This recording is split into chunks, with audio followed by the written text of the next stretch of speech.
में जो इमर्जिंग चीज़ें हैं जैसे स्पीच थेरेपी है उसका बहुत रोल है। ये वीडियो मैं अवेयरनेस के लिए इसलिए बता रहा हूँ क्योंकि मुझे बलूचिस्तान सिंध हर जगह पिंडों देहातों में देखा जाता है। ये मेरे साथ खातून है, इनका नाम है अनीस फातिमा।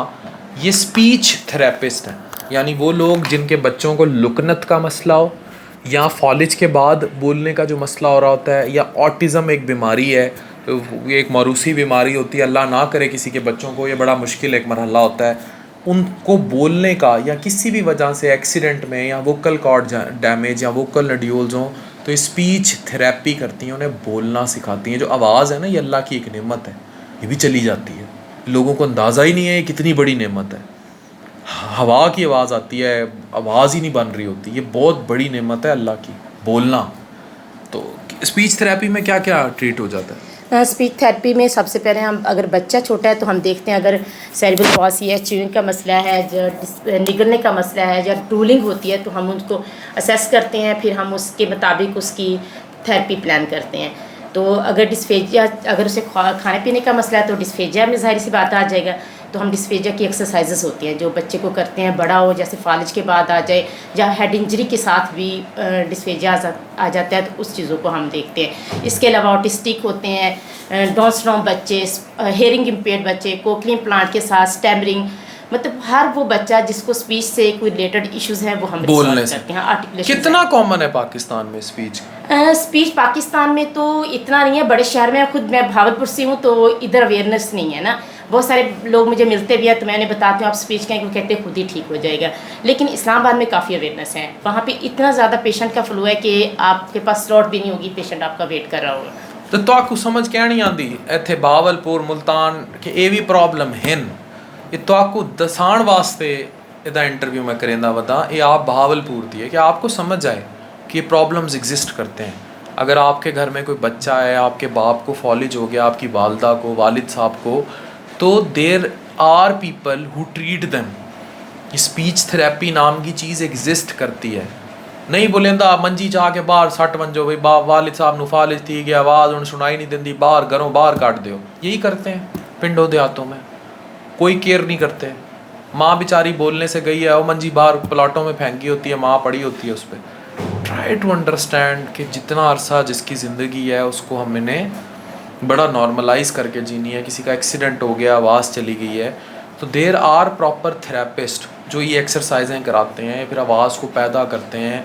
लुकनत, ये जो अच्छा स्टैमरिंग होती है, जो बच्चा लुकनत ये जो अड़ के बोलते हैं, ये स्टैमर्स भी ठीक होते हैं स्पीच थेरेपी? स्टैमर तो सर बहुत जल्दी ठीक हो जाते हैं। अच्छा, क्योंकि इनकी टेक्निक्स होती है ना, हम बच्चों के साथ बड़े भी ज़्यादातर आते हैं ना स्टैमरिंग। तो अगर इसको थत्था कहते हैं हमारी ज़बान में, अकलाहट कहते हैं, जा कहते हैं तोतला, ऐसे थत्था कहते हैं ये लोग, ये हमें पता नहीं है, थत्था कहते हैं उसको। मुझे ये बताएं कि अगर ये इस तरह का कोई बंदा बड़ा हो गया है, उसकी उम्र हो गई है, शादियां नहीं होती बेचारों की। हाँ सर, मेरे पास भी एक ऐसे ही आदमी आया था, लेकिन काफी लड़कियों की शादियां नहीं होती, कहते तोतली है। हाँ बिल्कुल ऐसा ठीक है। लेकिन तो उसमें ना देखिए, ये जो होता है ना स्टैमरिंग, लैक ऑफ कॉन्फिडेंस होता है, लैक ऑफ कॉन्फिडेंस होता है, फिर ठीक हो जाता है। हाँ ठीक हो जाता है। अभी कुछ दिन पहले रहीमजा खां से एक लड़का गया, तो आप यकीन करें, लड़कियां भी तो स्टैमर करती हैं, बहुत ज़्यादा करती हैं। हाँ लड़कियां भी करती हैं, लेकिन मैंने देखा जितना मेरा एक्सपीरियंस है, लड़कों का रेशो ज़्यादा है इसमें। तो अगर ये तोतलापन ये ठीक हो जाता है? बिल्कुल, अल्लाह का शुक्र है, टेक्निक्स होती हैं, हमने फॉलो करवाते हैं उनकी स्पीच रेट्स। तो ये तोतलापन लाइलाज बीमारी नहीं है? ये जो आवाज़ फंसती है, बाजुकात एक बंदा है, मेरा एक दोस्त है, वो 15 मिनट एक बात बालने में लग जाता है, उससे बात करनी हो ना, मैं आधा घंटा फ़ोन पे निकालता हूँ, मुझे पता होता है 2 मिनट बात हो। हाँ सर, वो ब्लॉकेज हो जाती है वर्ड्स की, कि बोल नहीं पाता ना, तो वो ये स्टैमरिंग के ही सिम्टम्स होते हैं। ये ठीक हो जाते हैं? अल्लाह का शुक्र है। ये 30-40 साल की उम्र में भी अगर पहुंच गया और बंदा अगर तोतला है तो वो ठीक हो सकता है? नहीं हो सकता है। अच्छा, हाँ, क्योंकि स्टैमरिंग जो है वो क्यूरेबल है।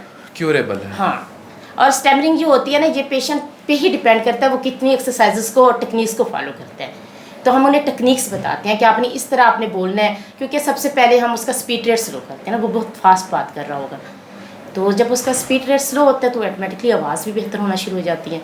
तो तोतलापन जो फिल्मों में भी दिखाते हैं और मजाक उड़ाते हैं, जो बड़ी अफसोस की बात है, ये बिल्कुल क्योरेबल चीज़ है। अल्हम्दुलिल्लाह 100% क्योरेबल है, ठीक हो जाती है। लेकिन ये समटाइम वापस भी आ जाती हैं, लेकिन ये टेक्निक्स होती है, आप टेक्निक्स को छोड़ देंगे तो फिर वापस आ जाती है, लेकिन मोस्टली ये ठीक हो जाते हैं।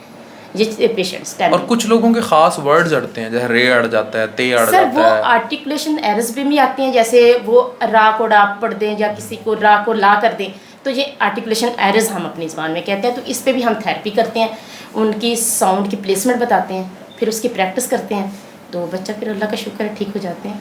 सही, गुड। हाँ। तो दिस इज़ एन फील्ड जो कि एग्जिस्ट करती है, ये आप लोगों के इल्म में होनी चाहिए कि ये फील्ड भी एग्जिस्ट करती है। अगर खुदा ना खास्ता आपका कोई बच्चा हकलाहट का शिकार है, आपके किसी बेचारे को फॉलिज हुआ है या कोई और ऐसा मसला हुआ है, द ट्रीटमेंट इज़ देयर।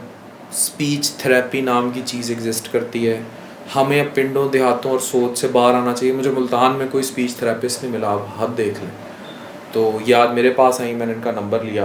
तो ये याद रखें कि हम लोगों को अब अगर मॉडर्नाइजेशन की तरफ जाना है, जैसे आप लोग टिकटॉक पे और ट्विटर पे तो बीर हासिल कर चुके हैं, सेहत के मामले में हम 100 साल पीछे जा रहे हैं। हम बजाय आगे जाने के वी आर ट्रैवलिंग बैकवर्ड्स। तो हम पीछे का सफ़र कर रहे हैं, और वो सफ़र तभी बेहतर होगा अगर हम जिद्दत की तरफ आएंगे। और जिद्दत में अब दीज आर इमर्जिंग फील्ड्स, और इन फील्ड्स को यही इमर्जिंग फील्ड्स हैं जिन्होंने आके रेवोल्यूशन लेके आनी है। बहुत शुक्रिया अनीस फातिमा आपका। डॉक्टर अफान कैसर साइनिंग ऑफ।